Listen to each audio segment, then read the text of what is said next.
Yo, what's up, guys? Welcome back to another Cork It podcast. My name is Kyle Schwieger. I'm back joined here, Nico Genovese. and we got a special guest, Dominic Contini. and we're excited, getting ready to get into a new episode. So first off, let's just do a little bit of around the league. In the NFL, OTAs are starting up, and Deebo Samuel and Kyler Murray both didn't show up for those. So it should be interesting. I know Kyler Murray's looking for the new contract, and Deebo Samuel is looking for a trade. He's trying to get out of San Francisco. So we'll see if any developments happen here in the offseason. In the NHL, Tampa Bay Lightning are looking to sweep tonight. Today is Monday when we're filming this, but by the time you see this, it'll be Tuesday. So they're looking to sweep tonight. They're sitting on a 3-0 lead. The Hurricanes lead the Rangers 2-1. The Oilers lead the Flames 2-1. The Avalanche lead the Blues 2-1. So things getting heated up in the NHL playoffs. For NCAA football, Jimbo Fisher and Nick Saban take shots at each other for recruitments and possibly taking advantage of NIL rules. I think that's so funny, especially just coming from Nick Saban talking about recruiting problems. Like, I think that's horrible, and I feel like he's like the last person that should be calling people out on that. I was shocked when I saw that. Well, Jimbo going after Saban was insane because you don't go after. Let me just make sure. Yeah. Okay. You don't go after Nick Saban because he's like the GOAT, and Jimbo doing that is props to him, honestly. Yeah, for sure. I mean, I couldn't help but laugh when I saw that. I just think it's so crazy, and it's also just the fact that he brought up Jackson State too with Deion Sanders, and they're like, Jackson State paid him this amount of money to, and then Barstool Sports came out and was like, actually no, we paid him that money to go, but still, NIL rules getting taken advantage of. It's kind of crazy. And then let's go to the NBA. The draft lottery was last week. Magic won the lottery. OKC got 2. Number 3. Oh, I'm so excited. I'm so happy with that. Rockets got 3, and the Sacramento Kings jumped up to number 4, which should be interesting. I still don't think they'll make the playoffs, even with a number 4 draft pick, but we'll see. And then tonight is the Warriors are looking, or actually not tonight, but tonight is the game 4 of the Heat and Celtics series. Heat lead 2-1, so this is a huge game for the Celtics. Try to tie things up. And then we've got Warriors actually up 3-0. They're looking to sweep the Mavericks. Luka Doncic playing out of his mind offensively, not playing out of his mind defensively. And we're seeing some issues that the Mavs might have to address in the offseason. And then let's talk about this because this is what I thought was interesting. Conference Finals MVP is a new thing. Do you guys got like picks so far for Conference Finals MVP? So let's say the Warriors win. Let's say they complete the 3-0 or they complete, the win after taking a 3-0 lead. You got a Conference Finals MVP pick for them? It's got to be Steph. I mean, it has to. Yeah, I think agree. there's no one in this conference finals that's like going off to beat Steph for it. Mm-hmm. And then on the other side, I would say it has to be Jimmy if the Heat win. Yeah. You got to talk right into there. Okay. Or talk right into there. Okay. It has to be There you Jimmy. go. And then if the Celtics win, it would probably be either Tatum or Brown. Yeah. Yeah, I agree. I think Tatum or Brown would be. Brown went Brown went off off last game, and they still lost. Yeah. Speaking of that, I saw something, and it was like the Heat have only outscored the Celtics in 2 quarters of like the whole, like every game. Yeah, I saw that And they're too. still up 2-0, 2-1. So. Well, one of them was like crazy outscoring them. They were up by like 30 that one game, and then Jimmy Butler went down, and the Celtics made it a game, but it wasn't enough at the end. I think it's got to be Steph on that side, and then Heat win. Jimmy Butler's huge on that team. An underrated player, I would say. I don't think he wins it because of his stats, but Victor Oladipo's actually been playing really, really well for the Heat. He had a big impact defensive-wise last game. Yeah, and it's like stuff you won't see on the actual like stat sheet because he's not playing out of his mind offensively, but defensively he is doing really well. I know in crunch time in that last game he had back-to-back. He came up with a big steal. Back-to-back big steals. He like stripped Brown and then he stripped Tatum and then he stripped Brown, resulting in 2 back-to-back buckets on the offensive end. So that was very interesting. But that's my little round the league for you all today. So Dominic, let's first talk about you a little bit. Let's talk about you're coming to us from Arizona State, where you go to school. You want to talk a little bit about that? It's the best school in the country for you high schoolers who are listening. If you want to go to a great college, Arizona State is for you. I had a great time out there. The weather is phenomenal, and it's God's country out there. So I really enjoyed it. College sports wise, probably our best moment last year was upsetting UCLA in triple overtime when they were number 4 in the country. So that was a fun game. But yeah, it's a great school. Great if you like to party. I mean, it's one of the best. But yeah. And your major is? I'm a sports journalism major. Okay. Nice. And then you've got a pretty awesome job too, as well. If you want to talk a little bit about that. Yeah. So in September last year, 2021, I started an internship with Sports Illustrated, and pretty much what I do is I'm a social media intern, and then on our social media team we have about 10 people, but I'm the only intern. But it was really like a job, honestly, because I worked 40 hours a week. So I got a great experience. I helped maintain our social media pages, TikTok, Facebook, Twitter, Instagram. So we generate content. I was able to travel a lot. Went to the NFC wildcard game between the Rams and Cardinals, and then NBA All-Star Weekend, and then multiple Suns games. So it was definitely a great experience. Yeah, and you started off taking pictures for high school sports and stuff like that. I never thought taking pictures while being in high school would have got me to where I am today. So it's definitely been a long journey, and it's still beginning for me. So I'm excited to see where I go next. Yeah, and you've got so much time too. As a 19-year-old, got the world is your oyster in a sense. But yeah, that's awesome. So let's talk a little bit. I want to keep talking about ASU because I know you and I talked about this off the podcast a little bit, but you had an interesting take, and I kind of agreed with it. So West Coast, a big restaurant out there is In-N-Out. It's huge, fan favorite. What do you think about In-N-Out?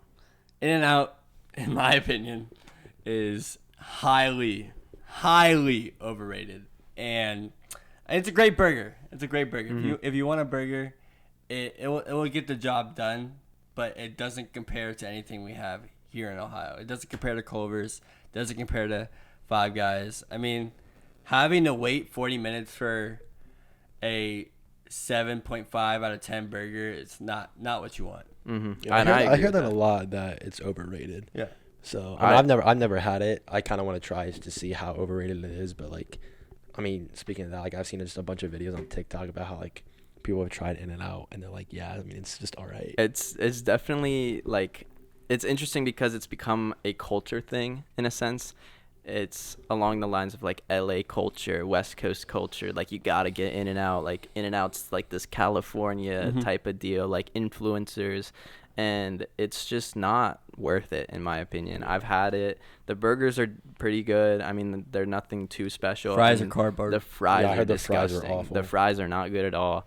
And I don't care. You can be like, we'll get them animal style. It doesn't change the fact that they're like cardboard. They are not good.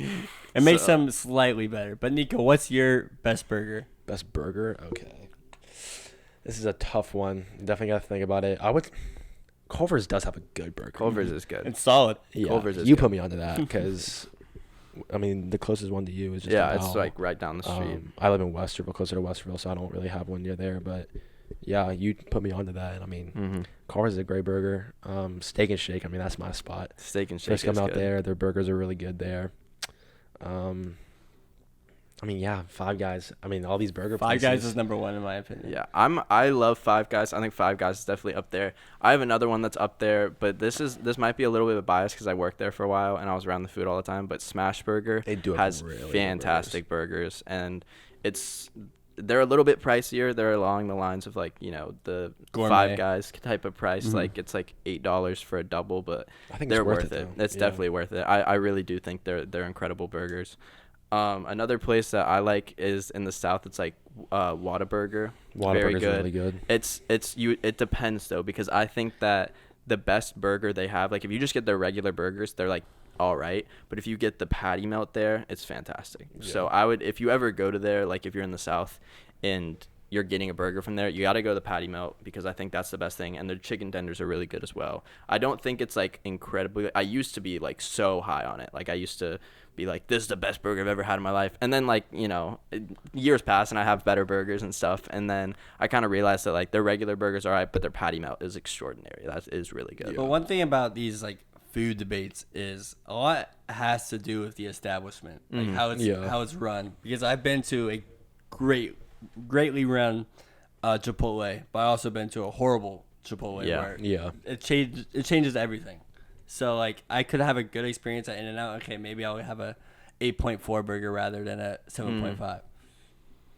Yeah, and working in fast food, you kind of realize that too, because like you see people cycle in the kitchen and like managers cycle through, and you're like, this person was a really good manager, this person was not a very good manager, and then you're like, this person really knew how to do their job well, this person did not know how to do their job well. And I do think it changes the experience up a little bit, because I'd say that especially depending on the fast food restaurant, it definitely changes, because if it's like a McDonald's, you're gonna get the same thing every day, right? It doesn't really matter how that I think that's not true. Well, in what way?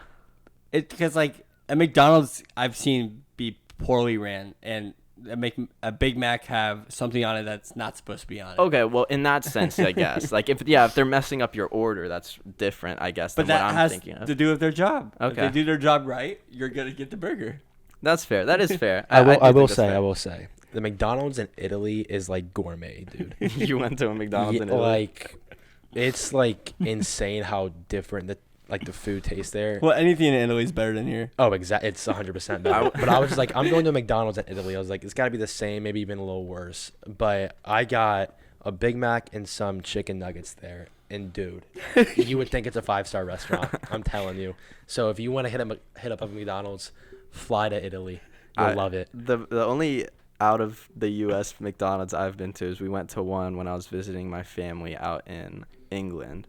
And it was disgusting. Like, it was not good at all. And, like, it was so weird because my mom asked them. She was like, you guys, like, she, like, went up to go refill her drink. And they, like, stopped her and was like, you got to buy another one. And they didn't have free refills. What? And then it was a bad experience. But we were all starving because we were, like, driving for a while in England. I don't remember where we were going, but we stopped there. And it was just not a good experience. So I'm glad that Italy's got nice McDonald's. Got a gourmet McDonald's.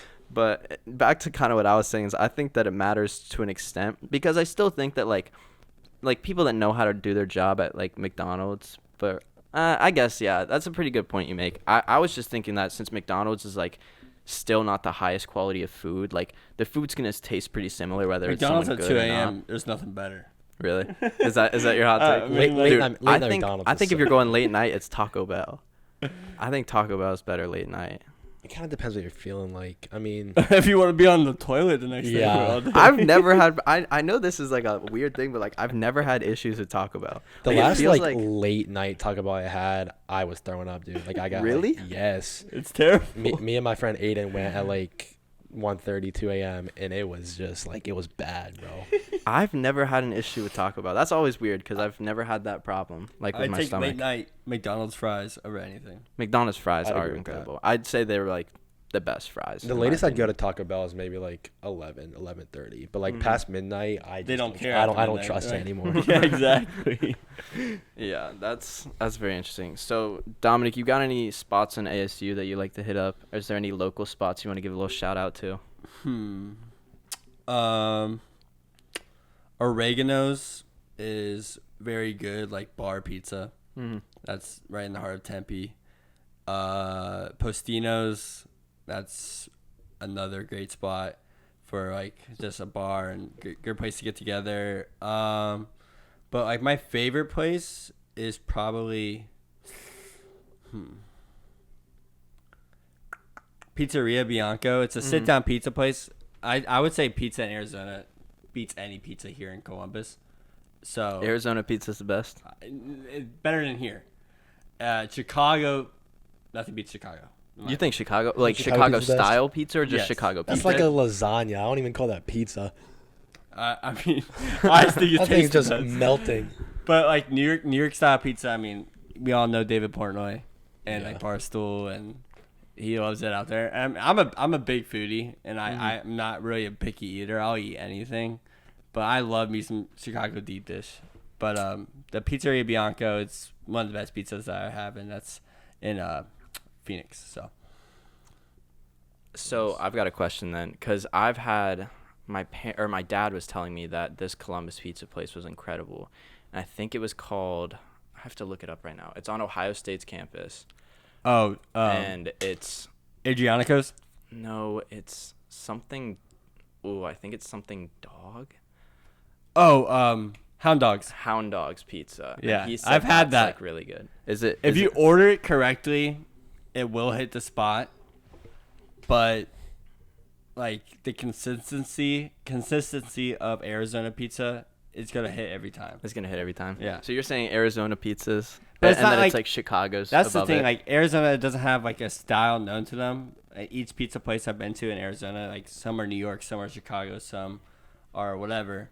So like it's not as like a popular sense in a way as either New York or Chicago, but it gets the job done and it's delicious. So yeah, I'm gonna get in trouble by saying this, but I'm not a huge fan of Chicago style pizza. But what's interesting is I talked to Jane, who's from Chicago, and she said that Chicago style pizza is actually not really the pizza that's eaten around Chicago. Like it's known as like Chicago style, but most Chicago pizza places don't even serve actual Chicago style pizza. Really? So it's like a totally different like type of deal. It's like most have it, but most pizzas in Chicago like are known for something else. So I want to get your opinion too, because you're a huge Ohio State Buckeyes fan, and the Ohio State Buckeyes have 2 potential first-round picks going in the draft this year, Malaki Branham and EJ Liddell. So I want to get your opinions, where you'd like to see them go, when do you think they'll go, that kind of stuff. All right. So this may be a hot take, but Malaki Branham is my sleeper pick for Rookie of the Year next year. I think he's very pro ready, at least on the offensive side. Like he can flat out score, and I think he will help any team that picks him. I like what I'm seeing so far with him going to spots such as Cleveland, Oklahoma City, Washington. So like he's gonna be able to help a team out from the jump because he's able to score. I've seen him do it in the gym multiple times, whether that be with a trainer or live. So I love Malaki Branham. EJ Liddell, he's a great defender, and he's developed a lot on the offensive side of the ball.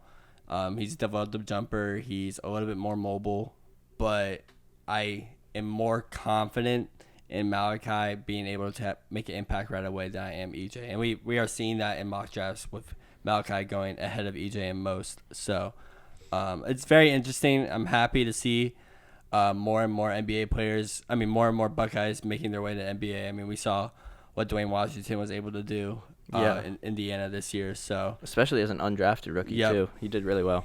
And I think that's really the only thing Chris Holtmann has going for him right now is being able to develop NBA talent.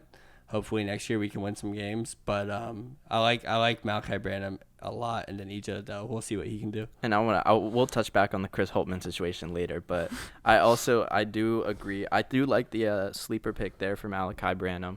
I would say that it would mostly depend on I think what team he goes to. And then what Chet does, and like players who have a bigger following. I agree with that. I think Malaki, if he goes to a team where they let him play and they like give him the ball and give him a lot of minutes, if they let be him great. just be the scorer he is, then I think if he ends up on Cleveland, he won't get that as much because they've got like that starting 5 kind of rounded out, and maybe there's the spot for him at the 3 instead of Okoro. But for the most part, that like he'd be coming off the bench in Cleveland. I think if OKC gets a good guy at number 2, he'd be potentially coming off the bench at OKC. So I think it's finding a good fit for him, and if he can start off in his rookie year, I could definitely see if just getting his shot right, or he's already got his shot right, but getting his scoring going in a starting position with a lot of minutes, like he could be a sleeper pick. I do like that pick for that. Well, a hot take I have is with the Rookie of the Year award, I would say a lot of the time maybe not the best rookie wins it. It's a lot to do with the picture and how the NBA is able to use that award going forward. Like Cade Cunningham, he was probably the best. That's not a good example. But like the NBA wants the Rookie of the Year to be able to follow through the next year and be that guy. So like Scotty Barnes, he won it this year, right? Yeah, they don't want to have like a repeat of the Michael Carter Williams Rookie of the Year. They want to pick someone that's probably got the most potential to improve his next season, which in my opinion, that's why I think Evan Mobley should have won it. because I think Evan Mobley's No, yeah. If generational Evan talent. Mobley's not on that Cavalier team, they're not even close to No. playoffs even playing. And they're going to be really fun to watch next year, especially they still got If that they can lottery stay pick. healthy. If they can grab a guy like Branham, they would be crazy next year if Mhm. they can get him at 14. Because that's really all they need. They have the defense. All they need is a score. Mhm. So Yeah. I would love to see Branham in OKC. I think scoring is one of the big things we need. So that's why I really liked our Trey Mann pick last year, because he's just pure scorer. I think Branham would bring that scoring that we would need off the bench, because Shea's a fantastic scorer. Giddey's scoring is all right. Dort's scoring has improved a lot. And if we get Jabari or Chet at 2, I think they're going to be really good for us. I think that for OKC, it's really finding those guys that can shoot the ball well and score really efficiently. So I would be happy to see him there. I think that he will be a special talent in this league. And Liddell will also be pretty good. I do like Liddell a lot, and I'd be happy if he falls to 30 and OKC can grab him. I'd be happy with either of those guys. I think that you're right that Chris Holtman does do a good job of, breeding NBA talent and getting guys good enough to go to the league. Mm-hmm. But he's not a fantastic coach, I don't think. So I've said it multiple times on Twitter. I love the guy. Mhm. He's a great human being. He's a very nice guy. He means well. But my thing with him is he coached at Butler before Ohio State. Mhm. He's a coach for Butler. Mhm. He's not a coach for Ohio State. Yeah. Ohio State's a Power 5 team. They are in the Big Ten Conference. And coming after Thad Matta, who was in a national championship his second year as a coach for Ohio State, you have major shoes to fill. And he hasn't really done that yet. We haven't made it to the second weekend in March. We've only made it to the second round. And he has had the talent to do it. Yes, we had a year taken from us with COVID. And I think we may have made a run that year. You don't know that, though. That's a what if. That Dayton team looks really good that season. Mm-hmm. So, we'll see. I think he's bringing more talent in, and I think it's only going to get better. I like the direction the program is going, but I think a different coach maybe would have done a better job. Like if Jay Wright wins the national championship with Ohio State team. Yeah, that's in my opinion. I agree with that. I do think that there does need to be some. He's got Ohio State basketball is so interesting to me because we accept mediocrity at times. I think. Right, and I think that's what we're used to right now. It's just a bunch of mediocrity. I mean, for years now, we could never perform when March Madness comes around. We can have a great season leading up to it, but once that tournament hits, it's just I have no expectations for it because I'm ready to get disappointed. It's to a point where they get into the bracket this past season in March Madness. They get into the bracket. They're a 7 seed matched up against a 10 seed. That's always a matchup where anything can happen, and majority of the country picked them to lose. The last time we made the Sweet 16 was in 2015. Yeah, that's crazy. So it's about 8 years now. 8 years. A long time. And for a program of that stature, it's a long time. Mm-hmm. For a lot of other colleges, like an OU, that's really recent. But for an Ohio State, that's and the thing. bigger OU schools, has made it as far as Chris Holtman has. Mm-hmm. And I'm a huge fan of Ohio University basketball. Jeff Bulls, He love does him. a fantastic job. I love me some Jeff Bulls. And I'm not gonna lie, I think recently OU's been a great spot for breeding pro talent because we saw Jason Preston's now in the league with the Clippers. Mark Sears just transferred out to Alabama. I think he'll make an impact right away. He'll make it. Oh, he'll make a direct impact at Bama, and I think he's an NBA prospect in my opinion. The way he scores the ball, and I saw a tweet about it, and it was comparing him to Jalen Brunson, and it was they play the exact same way. Yeah. And I was I agree with that. And I think I'm noticing that a lot watching Brunson in the playoffs right now. And I think he'll make a great impact. I loved. And you're seeing that more and more too. Mm-hmm. Because I think young athletes are just getting better. They're more athletic and they're more professional sport ready. I mean, I saw this video on Instagram a couple weeks ago comparing John Morant and Jaden Ivey, and it had their film right by side to each other, exact same thing. They are mirror images. So it's really interesting to see because I think NBA scouts, the job is becoming more easy for them. Mm-hmm. Yeah, and I also think that you're right with the sense that it's so much more accessible to good trainers and being healthier and getting your body right. And I also think that something that's pretty interesting is as time goes on, people just get better. So like the chances of you making the NBA when you're, well, like let's say in like the 70s, if you were like 7 foot tall, were like almost instant. Like if you were 7 foot tall in the 70s, like you could probably make the NBA. But like now you're at a point where like you've got to really, really work for that to get to the pro level, because there's guys like Taco Fall who are 7'6", who are not good NBA players. What's also crazy is this is our draft. Like if we put the work in, we would be getting drafted in a month. I know, that's so crazy. It really hit me too when the Thunder drafted Giddey, and I looked at him and I was like, I'm older than this dude. Like, this is so weird. Like, it's so crazy. It's just something that's, like, insane. And I will agree that, like, and that's something that I find interesting about the debate, because I know that J.J. Redick was kind of going through this about the whole, like, oh, they played with plumbers type of deal. And, like, in my opinion, like, I don't think that's true, because I still think that, like, at the time, like, those people were all, like, athletes at the same level. Because not the same level. I don't know. If you look at some of the pictures, Michael Jordan and who was guarding him, like, no. That guy had no business guarding Michael Jordan. What I'm saying is I think that they're not at the same level as players today. So, like, players today are much better than players were in the 80s and 90s. And or the NBA is at an all-time 60s, high. 80s. Yeah. But here's my thing about it is that I still think that, like, the fact that, so it's my Wilt argument, right? It's like Wilt, he was playing against. What's your Wilt argument? Wilt was playing against, like, not as high level talent. Yeah. The fact that you put up 50 and 25 a game, like, he would still be okay. He'd still be good in the NBA today. Today? I still think he would. Because here's the thing is, like, I still think Jordan would be good in the NBA today because of just the fact that he's, that's a lot like, easier to say than an insane Wilt. player. Yeah. But here's my Wilt argument is that, yeah, you can argue, well, he was playing against bad players. Like, he was playing against plumbers and firemen. Yeah, but he was still putting up 50 and 25 a game on them. Yeah, so, but like, he was like 7 foot, and then the guys he was playing are like 6'3". Okay, not all the guys were 6'3". There's A definitely lot of them. There's centers, though. But here's my thing is, even if you're putting up those stats, like, you would still be good in the NBA today. Okay, so You don't think what he'd do be you good think in the Wilt NBA does? today? What do you think? He'd be a good big. I mean, I think he. What do you think Wilt does against Joel Embiid? Against Joel Embiid, I mean, I think they have a good matchup. I don't think he's, like, putting 30 and 10 on his head, but I wouldn't be surprised by, 25 and 10 or 22 and 10. On Embiid? On Embiid? Yeah. Yeah. Okay.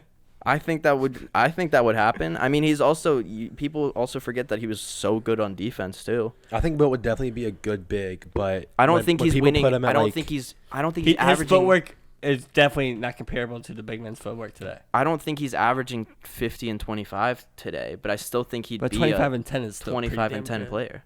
Okay. I mean, in my opinion, that's my thing. I mean, I also think Shaq is the most dominant big. I think Shaq. What's your Shaq top 5 puts list? for all-time centers? No, it's all time. Just all-time top 5? So I would say top 5, I would go Jordan and LeBron are interchangeable at 1. Because I think Jordan has solidified himself as 1. You think? Coming from you? I know. You're like the biggest LeBron I used to be the fan biggest ever. LeBron guy, but I know it had to be with injury a little bit the past couple of years. But just seeing LeBron's effort in the Phoenix Suns series last year, I know he was by himself, but Jordan never does that. Jordan never. Yeah, so it's like a mentality. I feel like I would say LeBron's number 1. Again, interchangeable. You can put up an argument. But I think when people use the, like, effort aspect to I know he's kind in of put year Jordan 19. ahead. But, like, yeah, like, that was my, like, thing is, like, dude's year 19 going to year 20. And he's still averaging, like, what, 27 points? Yeah. 30. It's like the talent LeBron has, the consistency he's had every year. You can't say, like, LeBron's aging because he's having off seasons, because he's not. And you can say, oh, yeah, 6 championships. You can say the work ethic, but, like, or, like, the mentality on the court, because I agree with you, LeBron, he just, like, there's games in the playoffs, like, he just doesn't try very much, or his defense is lacking or something. But I just think with what he's done over his career, just leading, like, every category, it's hard to argue. I guess you could say, this is what I'll say. LeBron is the best player of all time. He's not the GOAT. Michael Jordan is the GOAT. Okay, I like that because I think GOAT is, like, Everything. it's everything. So it's, like, career-wise and stuff. And I also do think that if Jordan doesn't take the season off that he did, or I would say season and a half off that he did, he would have 2 more chips. So I think that changes a lot. That does change a lot. I do think like if Jordan finished his career with 8 who won it when he was playing baseball? It was Rockets back to back, and he was technically there for the second one, but he came back basically. And they lost to Orlando, right? It was to Orlando in the, I don't remember if it was the Eastern Conference Finals or the semifinals. But he came back because that's when he won 45. That's when he wore 45. Yeah. But this was a guy that had been playing baseball for, like, he basically took like a year and a half off from basketball. Wasn't in basketball shape. Came back literally at like almost at the playoffs. Like that was like his first couple games were at like during the playoffs. Mm-hmm. And in my opinion, like if he plays the full season that year, the Bulls still make the finals. They still win it. So I think he's got, if he doesn't take that time off to play baseball, he's got 8 championships, and that's going to be almost untouchable. That's a big what if. It's a huge what if. But if he doesn't take those years off, he may not have those years later. He may not have had that whole three-peat, because that's 2 years of basketball. That's true. That's true. 2 years of wear and tear on the body. So you never know. But like, yes, I think the baseball of Jordan sitting out to play baseball, I think, is a notch on him. Because LeBron has played 19 years straight, made 10 finals straight, so that's 60 more games as it is. Mm-hmm. So, like, 10 years in a row. So, like, LeBron's longevity, there's nothing that can beat that. I agree. I definitely agree with that. And I do think, yeah, you're right, that is a huge what if. But, I mean, that can be an argument used for Jordan or against Jordan. Mm-hmm. I kind of hope sometimes that he didn't, take that year off just to see where they'd be at. But I definitely think that they're very interchangeable in that one spot, because I do think LeBron was an all-around better player, but Jordan's, mentality and the way he played the game and also his cultural impact was huge for basketball. If we're going mentality, though, then, like, Kobe, where are you putting Kobe? I'm not gonna. I'm not putting Kobe number 1. No, but if the mentality is a big thing, then, like, I see some lists, and, like, Kobe's, like, number 8 or 9, like, all time. It's like, if you're putting mentality, Kobe had one of the best mentalities. Kobe's top 10. He's not top 5. I think you could make. Yeah, he can be top 5. You can. So let me finish my top 5. Let me go. LeBron and Jordan are interchangeable at 1. Kareem's 3, and then this is kind of tough because I like have the same 3, and then for me it's I like Magic Shaq. Magic Shaq. You got Shaq over Kobe. I say I have Magic, and then I've got Shaq at 5, Kobe at 6. I got Kobe and Magic interchangeable. I got Shaq top 5. I've got My thing is Kobe doesn't get. So wait, how do you have Shaq top 5 then? Because he's the best center in the So NBA. no, listen. So if Shaq's top 5, how are Kobe and Magic interchangeable? I have Shaq at 4. And then Kobe and Magic at 5. Okay, I got you. Or I thought Kobe you were at saying 6. Shaq's Like, at 5. no. Because the argument for Shaq over Kobe is because I think Kobe doesn't have those 2 rings if Shaq's not on that team. I mean, but then what he did after Shaq. So okay, I like the argument, like what he did after Shaq. He's got 2 more rings after the first 3 with Shaq. Like, you can say that, like, Magic needed Kareem. Right. All 5 of Magic's rings were with Kareem. You could say, here's my argument though, is like, yeah, if Shaq wasn't on that team, like, yeah, Kobe probably doesn't win those rings. But if Kobe wasn't on that team, Shaq probably doesn't win those rings either. So I do think, and it's also it'd be like discounting today, like discounting Kawhi because he was playing on teams with Tim Duncan, Tony Parker, and all that. Yeah. Like, I still count, like, that's still a ring. He was young, but, like, it was still a ring. He still won Finals MVP. I still think Kawhi is not a good example. Kevin Durant, no. Okay, so your example is the Kevin Durant. He's not because he wouldn't have won those rings without Steph. Without that team, not Steph. True. Without that team, yeah, I agree with that. I mean, I would say Kevin Durant's like one of the best scorers, but, like, he's not a winner. He hasn't done anything. You want to hear my hot take? My hot take is Kyle, he blew a 3-1 lead with Russell Westbrook, and I know you feel so high about Russell Westbrook. No, here's my hot take though. Here's my hot take is that if he re-signs with that team, or my hot take too is if they don't blow the 3-1 lead, I think they win the Finals that year. I think OKC does. I think they would have had a shot. I think if KD re-signed with the Thunder that offseason, which would have been a better move for his part. Yeah.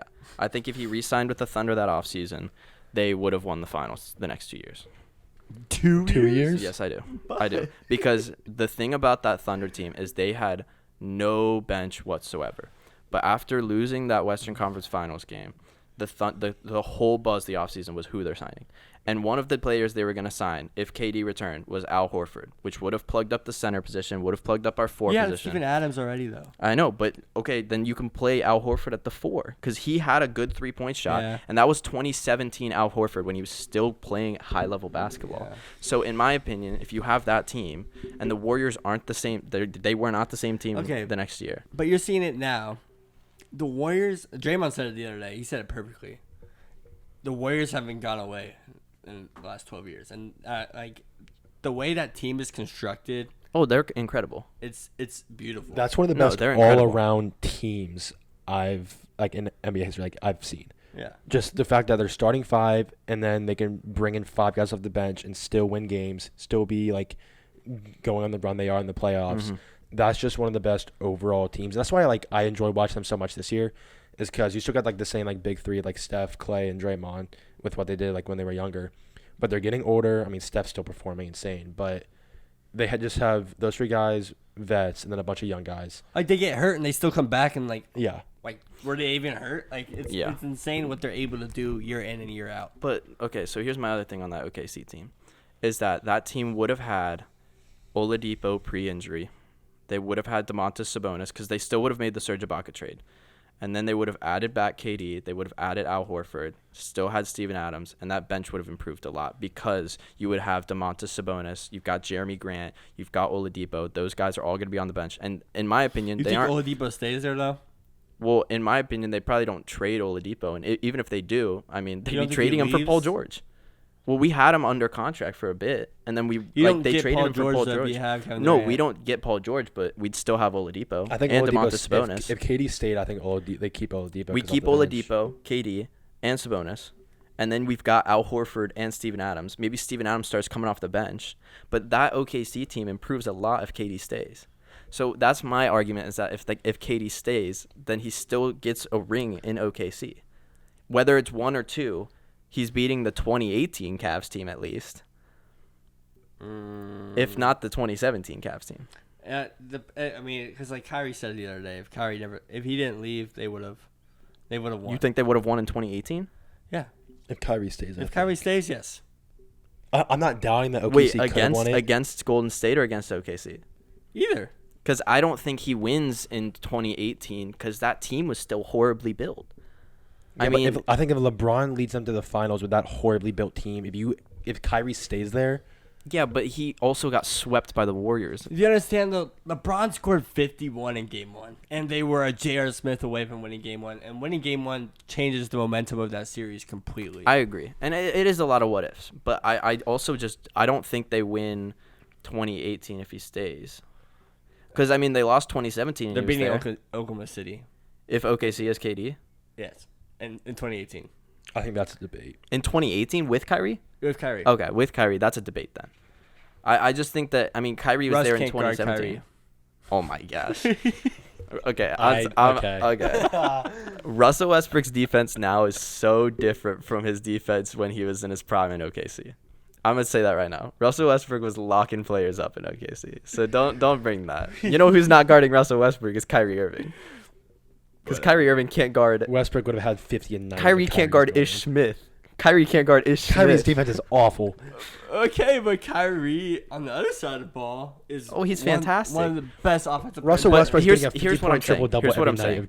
If Kyrie's guarding Russell Westbrook in 2017 in the playoffs, Russell Westbrook is scoring 30 a night on him, and Kyrie's gonna be like 20 a night on Russ.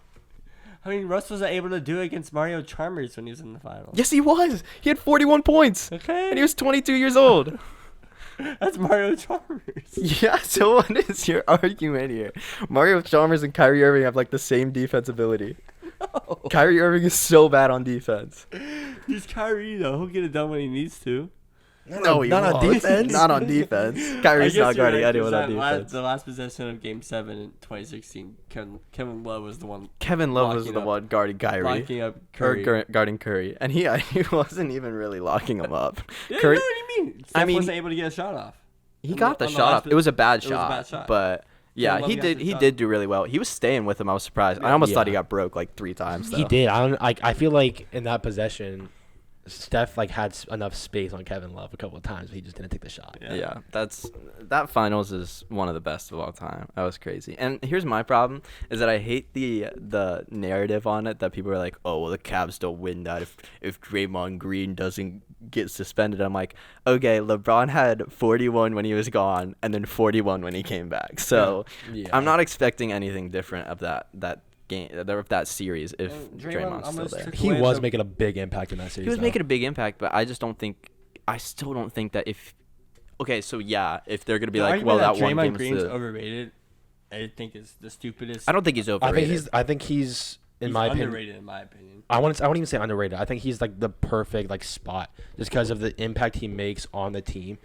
Like the Warriors aren't the same team without him. I haven't really seen a smarter basketball player than Draymond Green. Chris Paul. On defense. Oh, okay, defense.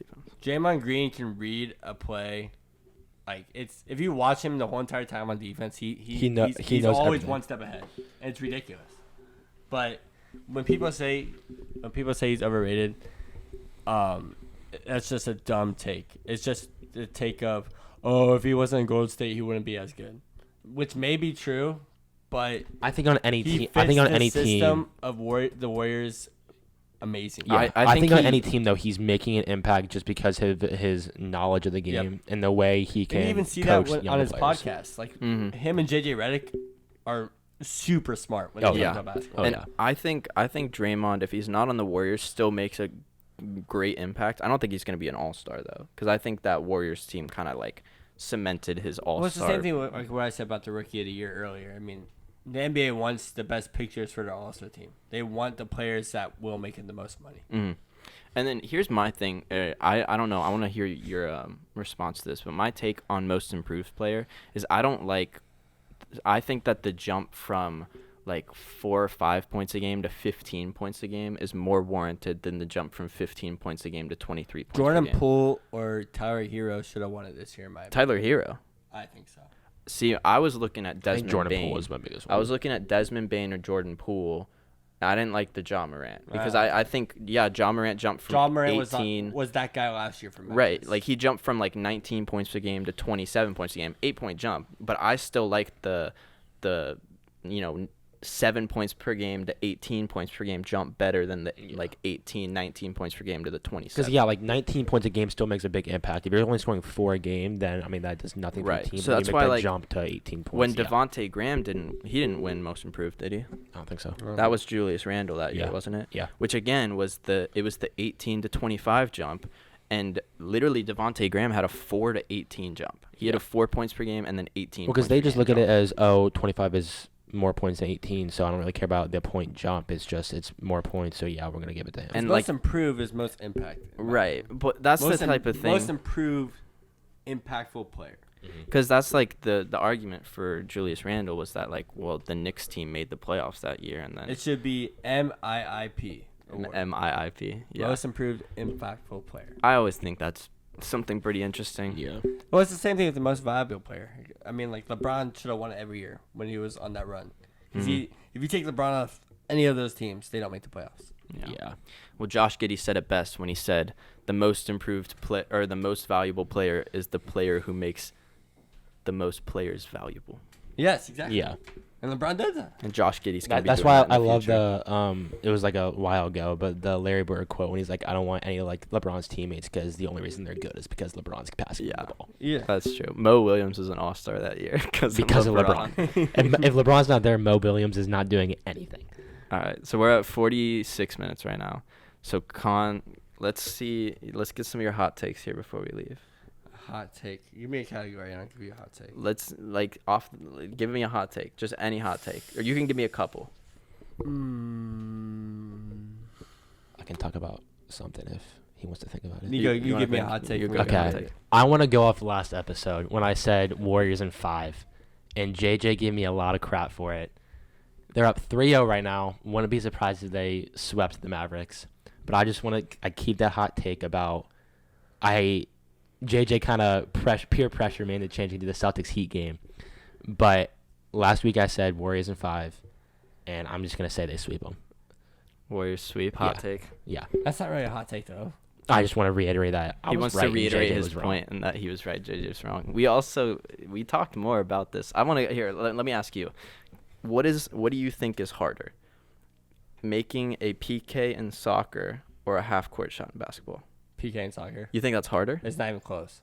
I can make a half court shot in 10 tries. But you don't think you could make a PK in soccer in 10 tries?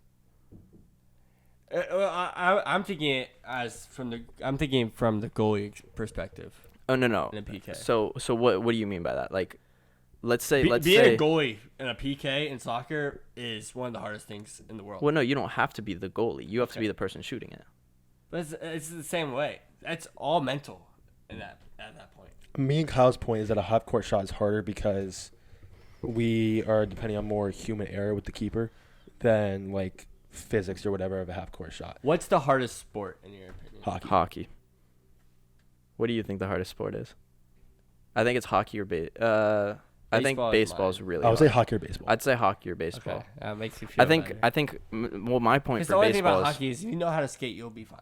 I think hitting a baseball is the hardest thing you could do. But then again, like overall, hockey is harder. But the hardest thing in sports is to hit a baseball. Yeah, hockey is a harder sport all around. But then the hardest thing to do is hit a ball in baseball, because like 95, 99 mile per hour fastball, like it's insane. The insanity, like when they do like sports science on it, and they're like, he has this much of a second to decide whether or not he wants to swing the bat. Mm-hmm. And it's like insane. So I think hitting a baseball is the hardest thing in sports. I think hockey might be overall a harder sport just because of the fact that like you've got players, like pitching is really difficult in baseball, but like being a right fielder isn't like as hard as. And your point about how like you have only that much time in baseball to like hit the ball, and you have to think like, okay, do I swing or do I not swing? You have fans behind you like yelling the whole entire time. Mm-hmm. And I saw this tweet from Kirk Herbstreit yesterday during the PGA Championship saying how the PGA needs to ban players who yell right after the tee shot. The ball is teed up for you. Like baseball, you have way less time to decide like how you're gonna swing this bat. And in golf, it's literally right there. Like just focus up. You're getting paid millions of dollars. Like come on. I do think golf is a pretty difficult sport as well. It is, but like the thing about you was talking about backswing. Focus up then. Like don't think about the people talking your backswing. What do you think the easiest sport is then? I don't think golf's the easiest sport because golf is certainly not an easy game. No. The easiest sport, I mean, it depends what you call a sport. Because in my opinion, I don't think cross country is a sport. Okay, well, let's say ball. There's a ball or a puck. A ball or a puck. Ball or a puck. Because I'm kind of thinking soccer. Because I think soccer's easiest. Bowling. You think bowling's easy? If you practice enough, yes. I think it is. Well, at the national level, bowling's insane at the national level. Yeah, I'm sorry. What's the highest you've ever bowled? Yeah, because I don't practice every day. Exactly. I'm just saying, but a month, I'm getting above 100 every time. If I practice bowling and basketball the same time every day for months and months, years, let's just say, I'm becoming way more elite at bowling than basketball. Okay, so you're saying you're bowling above 100? The pros are going 300 games. They're getting 280s, 290s, like because they practice. I say a month, 2 months, 200, 3 months, 300. I mean, like, it doesn't take that long. You think in 3 months you can bowl a 300 if you practice enough? No. But I'm saying that. I get what he's saying. I get what he's saying completely. 3 months of work in basketball gets you a lot. Like, you're not as much better. Okay, as well, 3 months of work in bowling. Is it hardest sport just to like? So in my opinion, one of the easier sports, and I'm getting a lot of flack for this. I think it's soccer at some level, because hear me out. It's not going to be okay at the professional level. Soccer's not easy, but soccer is one of those things where like anyone can kick a ball, right? So are we talking? Are we talking top shelf though? Are we talking easiest to be good at or easiest to just play? Is it just easiest to play or easiest to be good at? Because I could play golf. Okay, you know what I'm saying. Good at it, but I can. I'm saying that you could get like a bunch of average people together and they could kick the ball. I think my argument here is you have to be good at it, not just I can play it. Okay, well then I guess bowling would probably require. I wasn't gonna. So when I have this like talk, that or poker. I think of like sports as like the professional ones, as in like soccer, football, hockey, basketball, golf. I don't really think bowling of. I mean, it's a sport, but like when I talk about easiest. I would say cornhole is harder than bowling. Cornhole can be pretty tough. I'm a legend at cornhole. I'm a legend It can be too, pretty but tough. cornhole. Okay, is, you shoot like a basketball. Yeah, you and shoot it's- like a basketball. It's wet. That's against the rule. And it's wet. Okay. No, Yeah. in college I stopped doing that. Last time we played, I didn't shoot. I don't remember Grad that. party season, I was. but Grad party season is best cornhole season. Oh, it's so Nothing's good. better. Nico and I Undefeated. haven't lost a game Never of lost. cornhole yet. I'll take you up on that. Yeah, well, we've got a lot of people that I remember. JJ joined a cornhole tournament with Dante Got the other cooked. day, and they go. I posted on my like Snapchat story. I was like, it's go time, like ready for a master class, and they lost first round by like a lot. It's like 5 minutes later, and like, okay, first round. Yeah, I feel kind of bad, but all right, continue. You got a hot take? Hot take. I mean, you probably agree with it, but I think sleeping with socks on is gross. Sleeping with socks on is gross. Yes. Is your hot take? If you sleep with socks on, you are a psychopath. Yeah. Or just weird. I've done it a can't do couple it. times because Yeah, you sleep in if you get khakis, cold, dude. Yeah, dude. I've seen this man walk into the dorm and then wake up in the morning, and he has khakis and a polo on. Because I was tired. And I'm like, how in It the doesn't world? take that long to First of strip to all, underwear. it was an athletic polo. Okay. It No, doesn't take that much listen, to just I take got off back- a polo I got back. and put on Let some me shorts. explain. I got back from a basketball game. It was late at night. I was already tired and it was freezing outside. So the first thing I did when I got back to the dorm was just get into bed because it was so cold. Do you guys And then I have- passed out. Do you guys have control over your AC? Yeah. Yeah. But Nico likes it freezing in I our like room. it too. There's blankets for a reason. Yeah. Okay. Dude, I sleep with nothing on, 60 degrees on the AC. Same thing. Boom. Same Best thing. sleep of my life. It's the best sleep. And you're over here I would sleeping in rather be- khakis. Okay, I'd first of rather all- be cold than hot. Oh, easily. I hate being hot. First of all, I don't know why you're dissing on me sleeping again. Dude, you wake up and you're like, oh, I wonder why I sweat so much. You're in khakis. That's why you sweat. Okay. So, yeah, that's fine. We'll talk about that. Yeah, I slept in khaki pants a couple Multiple times. But And jeans. You think I've never slept in jeans. I've seen I've you never sleep in slept in jeans. jeans. I've seen you sleep in They those black might have. jeans. They in what? In those black jeans you have. They aren't black jeans. They're dark jeans. Corduroys. They're not jeans. They're black. The black pants I wear, they're like chino pants. Okay, They're like black khakis. Okay. They're not corduroys. Some more khakis. It's just khakis. But That's still so awful. I pass out. Like Oh my to me God. it's not. Well, I guess I don't need to be super comfortable to have an enjoyable sleep then. that's wow. Like what? That You don't need to be comfortable when you sleep. That sentence doesn't make sense. Well, okay. It's to an extent, right? If you're tired enough, I'll sleep in anything. Nah. I can just pass out. I don't care what I'm in. I don't care how tired I am. If I'm in jeans, khaki, any type of clothing, I need to take it off and put on something comfortable. I That's don't care fair. how tired I am. That's fair. I guess that's just the difference between So you and you me. think sleeping hot is better than sleeping cold? Oh no, not at all. I think sleeping What's cold your is better. temperature? I think if you go, I usually do like fan on and then you go under the covers and stuff and then you're fine, like under blankets and stuff. I think that's good. But my thing is that like, yeah, sometimes I will pass out while I'm wearing khakis. And like, to be fair, he's like, a polo shirt. It's an athletic polo. So It's still a polo. I think the best thing in the world is a freezing cold room, but then you just get snuggled up in those That's the blankets. best and those thing in the covers. world. It's so sad. That's It's that's so the good. best thing in And the world. clean sheets too. Oh, dude. It's Like, the best. Wow. Okay. It's the best. Wow. Okay, I like the hot take. Immaculate. You did your hot take for the Mavericks. reiterated it, Mavericks yeah. reiterated it. I'll do my hot take. I think that. Oh my goodness. It's fine. I'm trying not to get canceled on it because your dad went off on me when I did my hot take about movie theater popcorn. What was it? It was that I Kyle mean hates me I don't more. hate. First of all, you're taking that way overrated. out of context. It's overrated. I said that it's overrated because I for don't me, need food when I admit for me, I enjoy the taste. I think the taste is good, but I always feel bad after eating it. You put a lot of butter on it. I don't ever put a lot of butter on You it. can't I put just butter on movie theater but it's popcorn. it's It ruins actually it. it's actually a proven study that if you eat while watching something, you like eat more than you should because 'cause you you're like you not aren't watching thinking about it. Yeah. Yeah. So that's probably why I feel so bad about it. I'm not gonna say I'll give it a different popcorn's hot take. overrated because of Well- the way I feel. If I'm eating good So, food, okay, I don't care about so- the way I feel. I do. So would you say Taco Bell, if Taco Bell made you sick every time you got it, you wouldn't say that it's overrated? every time, if I was throwing up, then yeah, I would say. I wouldn't even say it's so overrated. if 'Cause Taco Bell my gave you stomach rankings are problems, off taste. okay, but we literally talked earlier about Taco Bell giving you stomach problems, and you put it lower on your rankings because of it. Because of a late night 2 a.m. Yeah, over Okay. McDonald's. Well, that's yeah. what I'm saying is like you gotta I take would- I you would gotta still take eat it. you gotta take the whole 'Cause if you're up at experience 2 into a.m., effect. Kyle, let's be honest, you're not in the right state of mind most of the time. Okay. Well, all I'm saying is that you have to take it all into your experience.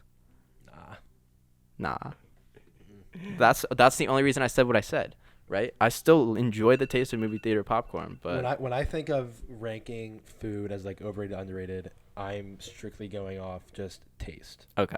Well then, And a lot of foods don't make me feel like awful. so okay. I Well guess then that's we why. had a difference in our ranking system. But anyways, sorry to Mr. Genovese. what's your for other hot take offending you? Because you were saying you Let didn't me wanna be judgmental. go. Oh, I had one earlier. Fine, you got it. Hold on. Oh my gosh, I literally don't have anything. I can do something really basic, but I just think I think Paolo Banchero slips out of the top 4 on draft night. That's not. I mean, You don't think that's a hot take? it can. I mean, anything happens on draft night. I mean, Yeah. like literally, like Anthony Bennett was taking number 1. Yeah, that's true. I think Do something not sports. not Let's- sports. let's have Okay, some well fun now here. I gotta think because it's not sports. Okay, let me think. Popeye's chicken sandwich is the best chicken sandwich in fast food, and then I think I agree. Chick-fil-A's. Overrated. You think it's overrated? Chick-fil-A is the same thing as In-N-Out. It's It's the same exact reasons. that's a really hot take. Move your mic closer to you. Chick-fil-A and In-N-Out are interchangeable because the way they are talked about so much in the food world of being superior to all is just not right. I mean, Chick-fil-A, I don't think Chick-fil-A's I don't overrated. think Chick-fil-A's I overrated think at all. I think it's perfectly rated. I would eat a Popeye chicken sandwich. I think Popeye's chicken sandwich is above Chick-fil-A's for Oh sure. yeah, I agree. And their with that. tenders. Cane's is better than Chick-fil-A. Ooh.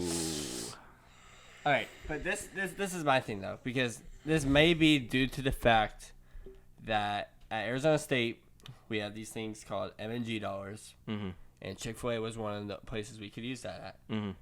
I eat at Chick-fil-A a good amount of times.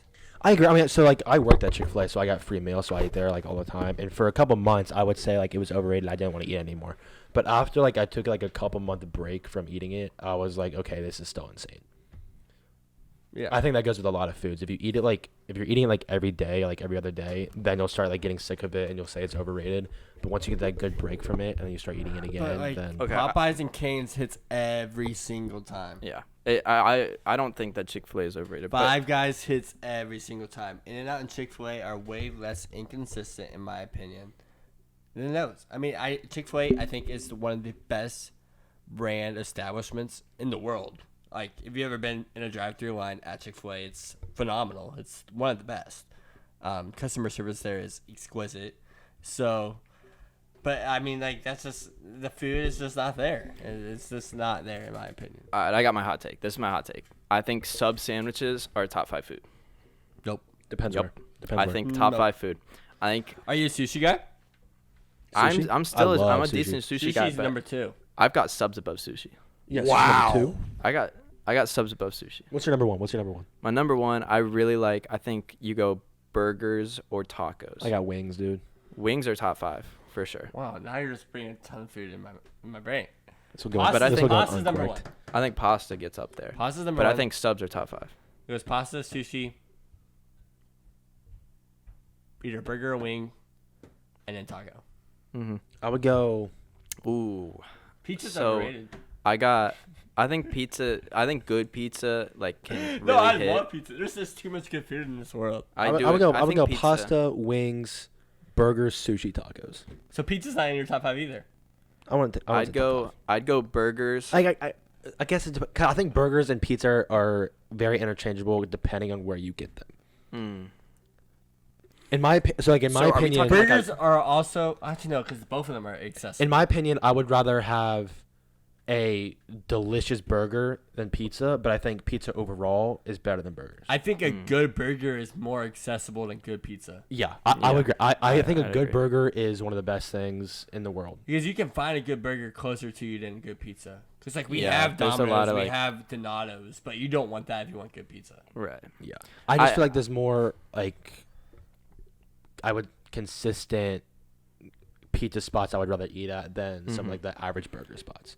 So I guess what I'm saying, I would rather have average pizza than an average burger. But I'd rather have an insane burger than an insane Because at pizza. that point you're worried about raw meat. So Yeah. So I'd go burgers number 1, and then I'd Number go one. or number 1 or 2 with tacos. So I go tacos or burgers interchangeable at 1, and then I'd go 3 would probably be pasta, 4 wings, 5 subs. Subs. Insane. No. That's my hot take. I've had because too many bad subs for it to be in the top well, 5. the thing about subs is that it's so like there's so much diversity in sub. You know what I'm saying? Of pasta. I mean, I guess So much can that's go- why I got pasta above them. But yeah, I got pasta above subs. So much can go wrong with a sub though. Okay, but you could say that about any food. So much can go wrong with tacos. Yeah, that's why tacos is not in my top 5. So Actually, much no, could it go. is- it is So in my much. top So 5. much could go wrong with sushi. Yeah. There could be things wrong with every food. Yeah, so you can't use that as a way to go But like I bring it know down. my consistent sushi spots, and they're Okay. gonna treat me right. I know my every consistent time. sub spots, and they're gonna treat me right. But I'm saying subs are so diverse in what you can get. You can go cold cuts, you can go Italians, you can go meatball, you can go Philly cheesesteaks, you go hot subs.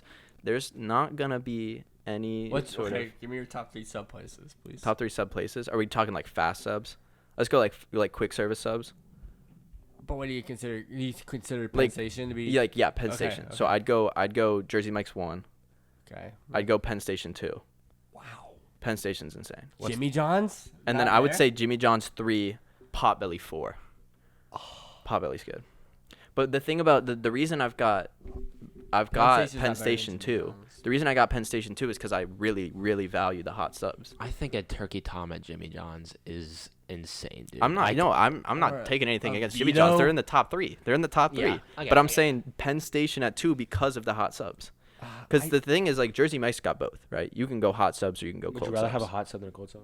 Cold sub at Jersey Mike's every day. Cold sub at Jersey Mike's is the best thing. Yeah. Right? But I'm saying that, like, if I'm not going to Jersey Mike's, I'd probably get a hot sub at Penn Station before I get a Nothing cold beats the sub from bread Jimmy at Jimmy John's. John's, though. Oh, Jimmy John's got insane bread. Although I would say worked that at Jimmy John's, so I know the insides and outs.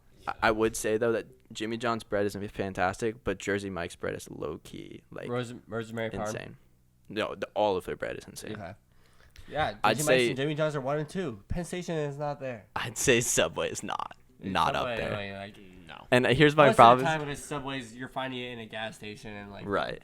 Yeah. No. See, my thing about Subway, I love the thing where it's like, "Yo, Subway's trash," and they're like, You make the sandwich. "You make the sandwich," and I'm like, "Yeah, but the quality of ingredients are just so much Yeah, it's like not worse just- than yeah. the others." So I would say that those are probably my top 3. As I'd go Jersey Mike's 1, Penn Station 2, and number 3 is Jimmy John's, and I'd put Potbelly at 4 because Potbelly's really really good. I've ever having Potbelly. Potbelly's I good. can't speak on that. But yeah, that's my hot take. Subs, top 5 food. So Dominic, we want to thank you for coming on. Not a problem. Appreciate Thank you it. for coming on. Do you want to plug anything before you go? Guys, my Instagram is Dom Contini, and yeah, I'm in Ohio for a couple months. If you want to hit me up, just let me know. Yeah, and Contini, you've got a podcast of yourself or one that you work I'll with? have a radio show, a podcast this upcoming year. I was on a college basketball radio show back at Arizona State this past year, but just stay tuned. Instagram is most be known for me dishing out news about myself. So if you Okay. want to find out more about me, follow my Instagram. And Contini Flicks to the moon, of course. Yeah, so There you check go. out I was Contini's waiting for that stuff. all day. Waiting for that all day. Check out Contini's stuff. Be sure to follow us on social media at Cork It Podcast. You can find Nico and myself on our Instagrams through that. Follow us on Twitter. Subscribe to our YouTube channel. You're watching this on YouTube. Thank you. Leave a like, subscribe. And yeah, One time for JJ, man. Book it. book it. We'll see you guys next week.